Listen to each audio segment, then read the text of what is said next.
two linked questions to Florian and Mikko, but anybody really, because we talked about this briefly over coffee, I think. We've been discussing the public sector, or public administration, whatever you want to call it, almost as like some fixed entity. But it's quite clear to me that it's changing. Its roles are changing for various reasons, which we don't need to go into. I mean, new problems and new technologies, etc., etc. And other actors in society are starting to do things which the public sector may have done in the past, right? So how do you see this?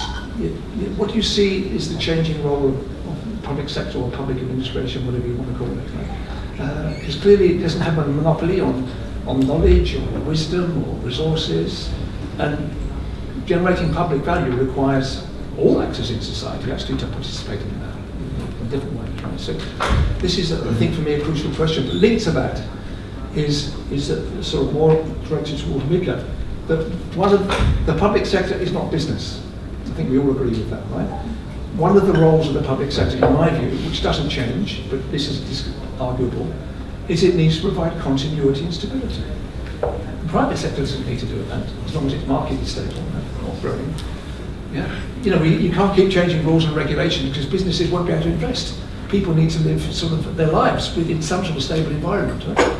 That makes it more difficult for them to innovate, right? Experiment.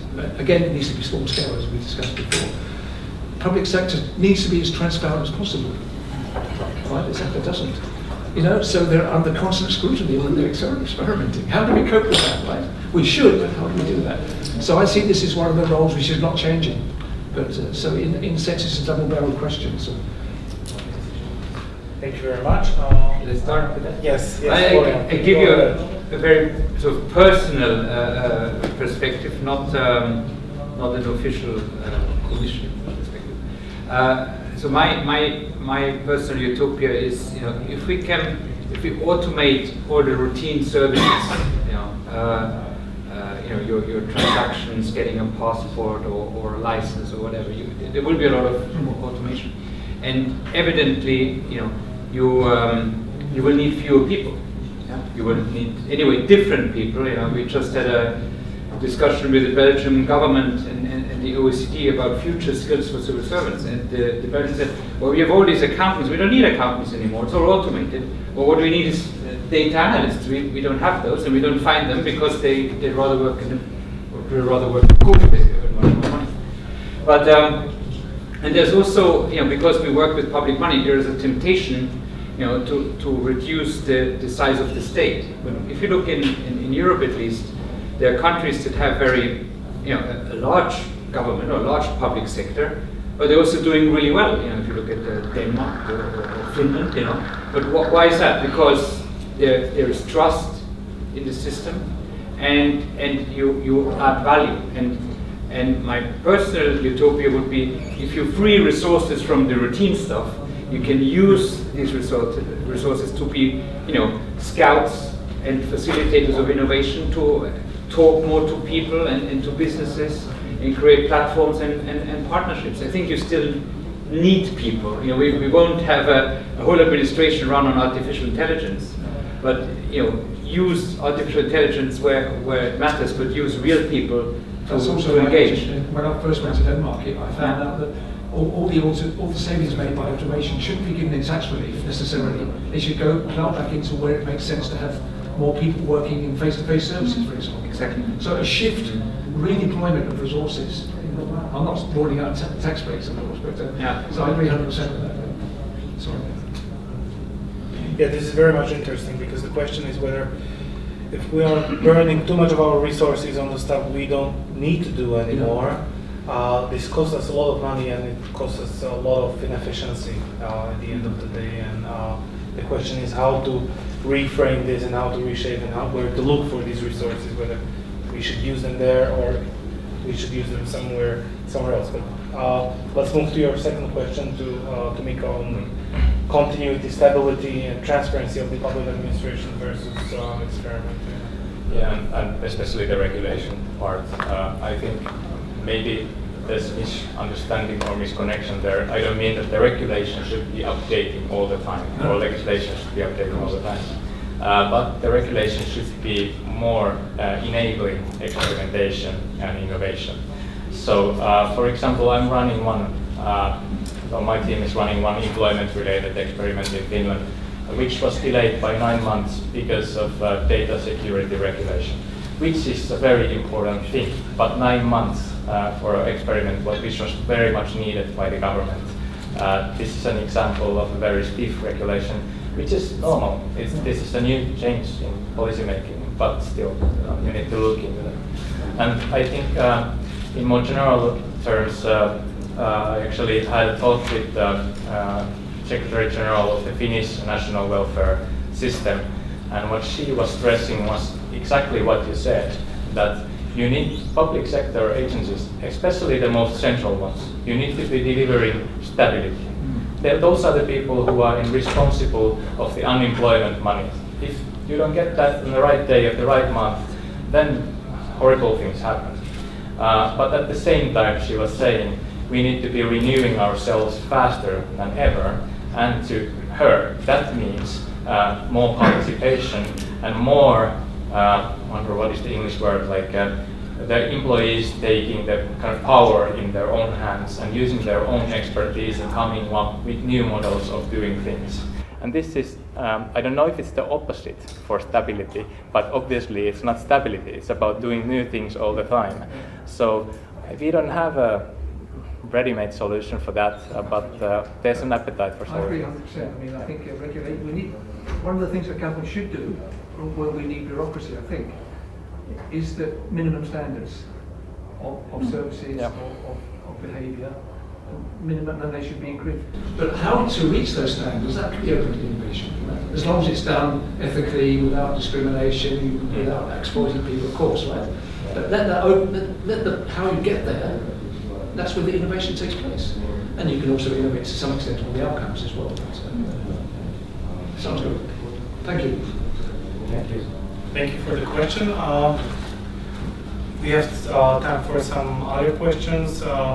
If you don't feel like raising your hand and asking your question, you can also write it down, use the Slido. There's one question. If there is no live question in the room, we can use this one. Aren't failed experiments of governments in your respective countries gladly covered by media, as we know them as being hungry for bad news? So the media, so the question is, if something goes wrong, how do you communicate that? How you pass the message through? What's the approach? Maybe Luke, if you could.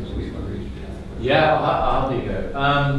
So we've had loads of failed experiments. I mean, it depends on your concept of failure. We've heard that this morning, but we've run more than 500 of these, what we call trials, like test out something new, see if it works. So, at least 100 of them have not worked. And for all 100 of them, we publish the results and say what happens. I think the question's kind of like, why aren't there more big splashes, I guess, saying what's known? And I think there have been some, but I mean, it depends what's sort of newsworthy. Typically, what we're doing here is, okay, we tried out, you go to a doctor, and that doctor, you go and you really want antibiotics because you think you're ill. And that doctor is trying to partly give you the right treatment, but partly they're responding to what you do. And you're very insistent and you want antibiotics. And so what you find is there's this amazing time trend where the later in the day, the more likely you are to get antibiotics. And the reason is because people get tired. And the more tired people get, the more hard it is to resist them. So we ran this experiment on this, like how do you try and encourage people not to over-prescribe these antibiotics? And in this situation, now, if what we do doesn't work, the story is really that we have a result which says these number of clinics, this is how many antibiotics they've prescribed, versus this. So that the results look very like the new approach and the old approach are exactly the same. There's no sort of outcome. So that's the most common way of failing is it's no better than the current outcome. And already you're at a less kind of newsworthy position there, because it's basically like, what we don't know is how bad that is relative to what you really could have achieved. And that's the kind of counterfactual question no one asks. So yes, there are situations where these experiments fail. I don't think it's been particularly, I mean, we've had a number of these in the UK, it's not been particularly sensational, and we've also had, fortunately, lots of things on the other side. I think where the danger of bad news is actually less a result which says, teachers tried this approach and it was exactly the same as the current approach, which is kind of not so exciting. I think it's more about sensitive areas of policy, and for that you need to be very transparent about what you're doing. You need to be very careful with the ethics so that you're ready. Like, you know, I think in the UK you call it like the Daily Mail test, which is a paper which is very hungry for bad news, and the Daily Mail test says, at the end of this, if this was shone a spotlight on, would you be comfortable saying what you did? You know, we experimented with doctors, we gave them some information on overprescribing antibiotics, we encouraged them to only prescribe when necessary. You know, we'd be very comfortable saying that. So, yeah, I think it's a good question. I think they are hungry for bad news, but I think these experiments, typically the ones we've done, they've been around making these small changes to public services. So maybe that's less controversial than, you know, if you do the big wholesale changes. But I think it ties up to this question as well, just to follow up, which is that the tying with this question is that, okay, so governments have to provide consistency for public services, absolutely. But typically what we're not testing is, okay, let's try out removing schooling. And you go and tell all these parents that your kid's not coming to school for the next month because we want to learn if schooling's good or not. Because we kind of have a good evidence on schooling. It's much more, should that teacher ask everyone at once the kids to raise their hands? How often should they do that? How much homework should be set? All these questions we don't know, and I think that, you know, that has a more appetite for experimentation, because basically everyone, we're talking about it like it's this thing that doesn't happen. Everyone is experimenting all the time. The difference in what we're talking about is just measuring to find out what it works. Go to any public institution and see how many people in there are following the protocol. Very, very little, which means they're basically experimenting. Right, you go to a job centre, they're not following the scripts. You go to a school, they're not following the classroom and filling it out. So basically every public servant is experimenting all the time. The difference is they're not doing it in a controlled way and actually finding out what works. And I'm not saying that like from here being like, what are they doing? Like, I totally understand it. It makes complete sense. You know, there are clear incentives the way. But like, I don't think the problem is how much we're trying out new things. Everyone's trying new things all the time. The problem is we're not doing it in a way where we find out what works. The fundamental question we face was that whether the unit will be discreet and work behind the closed doors, or whether it will be really hugely publicized unit. And we opted for the discrete unit, also because I think the UK experience was quite in favor of that. And I tell you why. I mean, obviously, all the governments want to be accountable to the citizens. In the end, we are spending your money.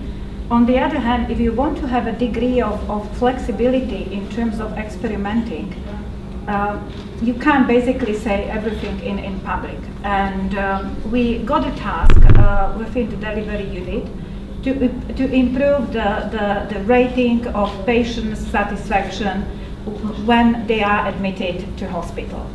And we did obviously some questionnaire in one of the biggest hospitals in Slovakia, and we really found out, and that very much speaks for the UK colleague case, that very little change, the way how the doctor speaks to the patient, explaining whole the procedure for the whole period of admittance. Very little things the hospital can provide as a sort of extra to the patient can basically change the perception of the service provided. So we came up with pilot, we did it for 3 months, and the results were just astonishing. You wouldn't believe how little and for how little public money could change the way how the patients basically evaluate the healthcare system. And only when we saw the results, we basically call the media and we call the relevant stakeholders and basically share with them the outcome.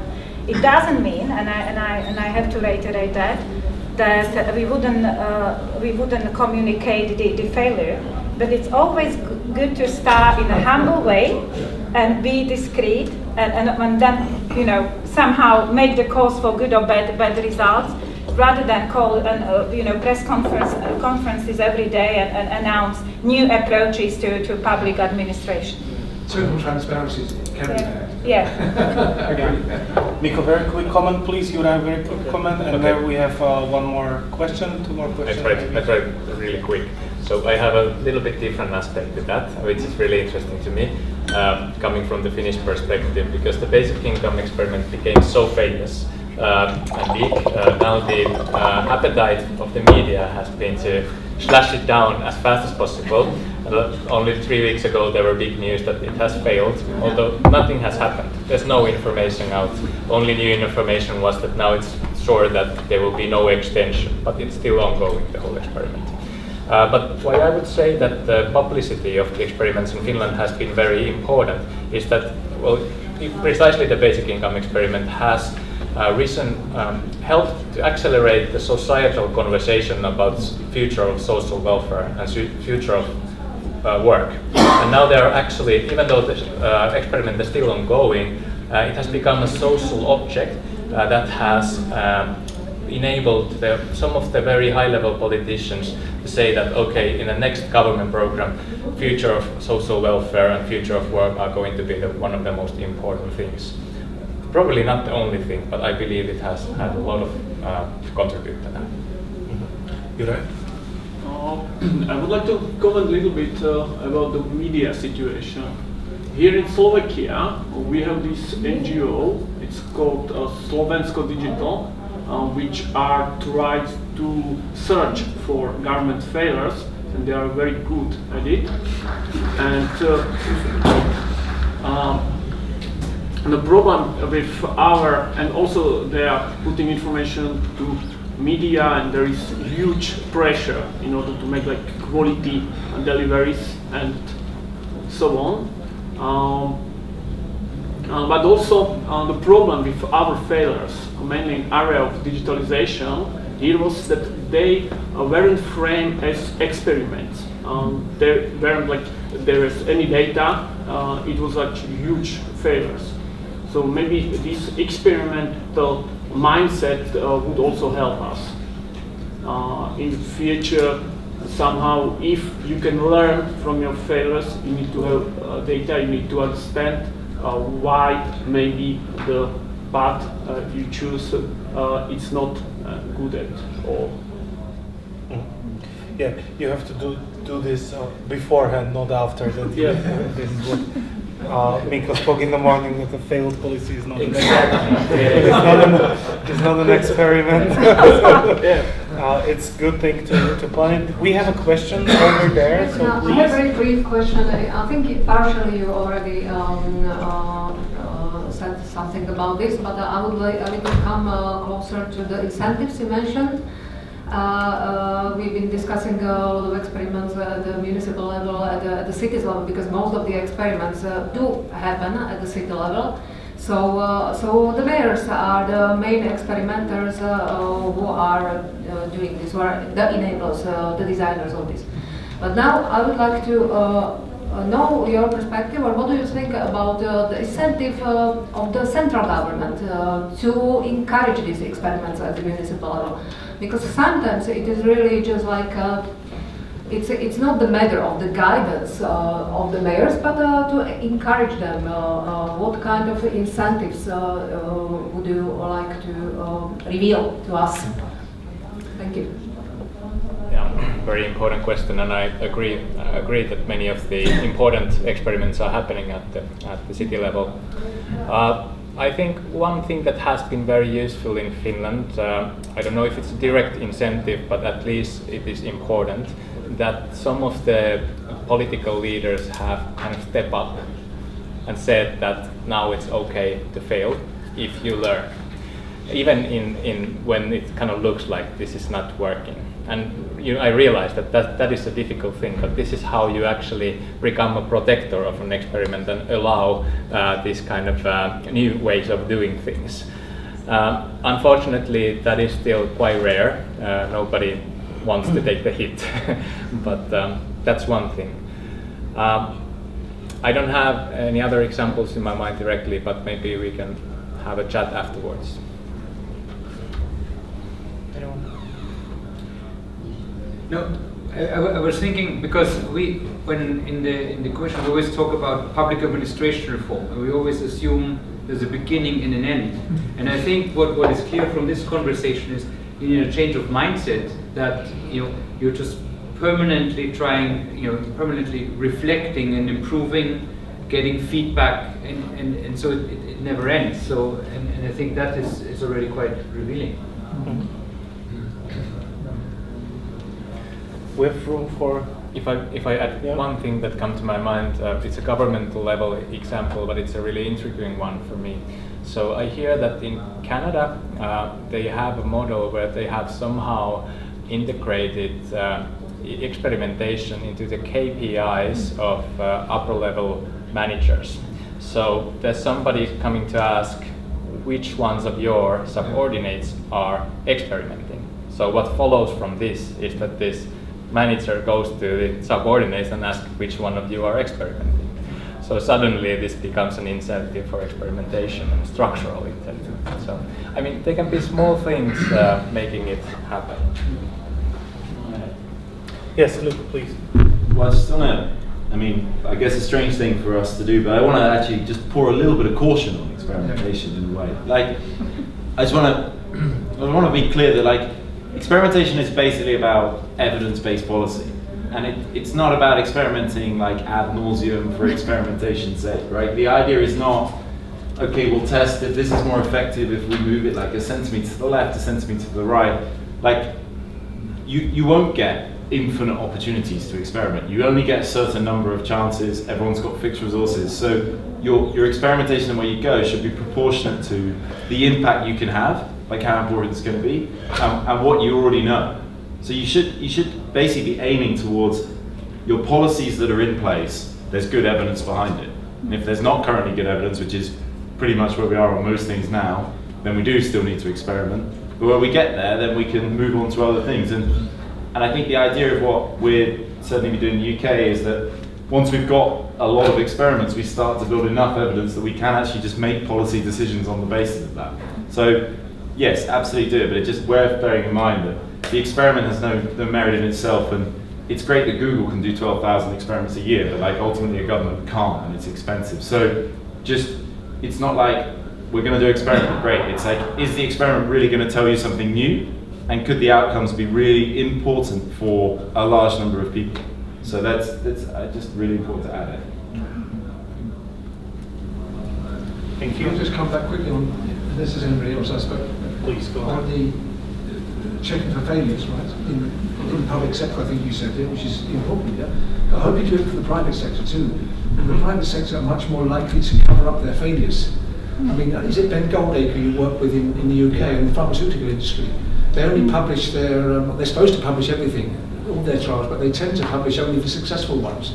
And that's unethical. But worse, it completely biases the scientific results because you only analyse the success.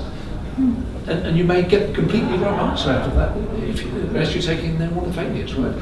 So at least one thing the public sector is good at, or should be good at, is being transparent in that way, publicising the bad stuff as well. Right? But I think that's really important. Otherwise, you're never going to take good decisions. But the idea is somehow also to put, if we are talking about this open data movement, also to include private sector data, mainly from monopoles, banks, and also platforms. Because, for example, there will be, if Google or Facebook or Uber publish the data anonymized, it can clear much more leverage for regulators, because with data science they can see what's going on, if they are behaving good or badly. So maybe this open data should be moved towards public or also private sector. And regarding these incentives, I think maybe good idea for this ITEPA conference would be to establish something like experiment awards, to give it to the best municipality who did some really good experiment. A pilot or whatever. You don't need to call it an experiment, a pilot. Yeah, I think this is an excellent idea. We have maybe very short, very last question, if there is any. Michal? Thanks. I'm not sure if it's short, but but it's definitely the last. I'd just like to ask you regarding the experiments and innovations. We've been mentioning experiments in relation to policies, public policies in general. But I'm thinking, related to public administration reform, we're talking very much about functioning of the state itself. And I think that's a crucial thing also in relation to public policies, because if the state itself is not functioning well, it's very difficult to come up with good policies, to implement the policies, to monitor the policies. So it's nice and it's kind of easy to look for examples in the area of public policies where, for instance, behavioral economics could be used, where experiments could be used. For instance, like with taxes, that you send the other type of letter and you got the different results. But it's much more difficult to work with civil servants and to enhance productivity inside of the state. And for me, it's kind of getting back to the basics, because it's sometimes it's kind of risky to talk about innovations and to look for these new ideas, but we have systemic deficiencies not just in Slovakia, but across public administration in Europe in relation to capacities of state employees, public procurement, other stuff that's long term. It's not so interesting. It might be quite boring, but actually that's something that's really difficult to overcome. So how to connect these two areas that we're talking about in order to enhance the effectiveness of the state itself. Thank you. Who's the question to? Who feels like answering? Right? Who feels like answering? I can say. Okay, Florian. Well, it's a perfect question, because that's exactly, I don't know whether you hear and add this slide with the house. Did you see that? Yes. Yeah. So that's exactly, so from an EU perspective, that's exactly the problem. So I go to many of these conferences. You always have people from the UK, Finland, and Denmark that explain how the world works, and then you have all the people from Greece and Bulgaria that look you in the eye and say, "What are you talking about?" So there are different worlds. We have been plotting sort of innovation activity of the state against perceived levels of corruption, and what you see is that a corrupt state is not innovative. Basically, the more corrupt you are, the less you are innovative. And that makes sense probably, but how do you change that? And that's the $1 million question, really. We basically try everything and all at once, and we're very good at failing in that. So on the one hand, say, well, we give you some money, but then we realize that the money we give, if you put money into a not uncorrupt system, you probably reinforce the corruption. Yeah, so that doesn't have. Now we focus more on giving technical advice, but I find what is good is actually to work more on a network basis and to create more peer support approaches. We have a network of public employment services, and they work according to something that we call bench learning, and I think it's quite useful. First of all, there was a benchmark. So the benchmark says, well, what is a good public employment service doing? And this benchmark was not imposed by the Commission, but it was created or co-created by the member states. So they accepted it, said, that's a benchmark we buy into. And then you self-assess yourself against this benchmark. And then other member states come in and do a peer review, and they have a discussion. So you build up, a little bit of pressure, and you have different mirrors looking at you. So I think that's maybe a better way forward. And I think that kind of approach, I see that also for a good way for the EU to continue working with. Thank you very much. Anyone else? A very short reaction? Luke? Just very briefly. Yeah, I'll be brief. I mean, in some ways I agree, in some ways I don't. I mean, in some ways I disagree so I've talked about some examples in the UK. We've worked in lots of places, right? I've done 3 RCTs in Moldova. Now, that's not disparaging about Moldova, but there's clearly problems in the country. One of those RCTs is on healthcare. This is like patients that are now taking their medicine, they're getting healthier. And we've done that experiment within the context of all the difficult things going on in the country. So the first thing to say, you can still work in a very complex, difficult environment. Now, the more on your side is, does it act as a distraction, right? This is really cool and exciting, but the harder stuff is boring and no one puts money into it. Maybe, if they're fixed resources. So I guess that could be one argument. It distracts people and we should be doing the harder stuff first. But then the other side of that is maybe it gets you there. Maybe it gets you to the effectiveness, because a lot of these trials that we run on the behavioral side, they're about going out and seeing what the citizen's experience is like. It's getting public administration to get closer to what the citizen experience. To set up a trial, you have to go and see what the data's doing. You have to commit to an output.